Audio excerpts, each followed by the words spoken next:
આ લોકો એવું કહેતા હોય છે કે કપાસની અંદર તેલ આવે એ તેલ ખવાય. આજે જે લોકો વિદેશની કંપનીઓનું કપાસિયા તેલ જે સમજીને ખાતા હોય તો આ કપાસ નાખ્યો છે અંદર, અને કપાસનું તેલ જે આપણે ઘરે જ તિરુપતિ સોયાબીન કે કોઈ પણ કંપનીનું તેલ ખાતા હોય એ તેલ એકદમ વ્હાઈટ પાણી જેવું આવે છે. અને આ કપાસ જે કરે છે, જુઓ આ કલર બતાય ભાઈ, આ કંકુ જેવો કલર.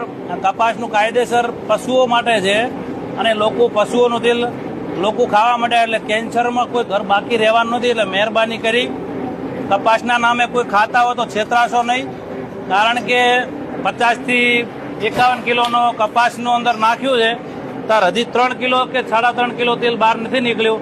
કપાસની અંદર 10% તેલ આવે છે, એટલે 20 કિલોની અંદર 2 કિલો તેલ નીકળતું હોય તો આપણને જે 1500માં ને 1600માં જે કપાસિયાના નામે જે ડબ્બા વાપરતા હોય તો એ બધું તમામ વિદેશથી, મલેશિયાથી પામ તેલ આવે છે. એટલે કપાસિયા સમજીને કોઈ ખાશો નહીં, કારણ કે ઉપરથી અધિકારીઓ બધા જૂઠ બોલી અને વેપાર કરે છે. મહેરબાની કરી શાંતિથી જીવવું હોય તો પોતાનો રાયડો, પોતાનો સરસવ. આ છે સરસવ. આ સરસવની અંદર 40% તેલ નીકળે છે, તો છતાંય 2800 રૂપિયામાં 15 કિલોનો ડબ્બો પડતો હોય, એના 1600 રૂપિયામાં કપાસિયાના નામે જે ઉલ્લુ બનાવતા હોય તો હજી સાવચેતીથી જીવનમાં સુખી થવું હોય તો બદલાવ લાવી દેજો, નહીતર કેન્સરના ભરડામાં કોઈને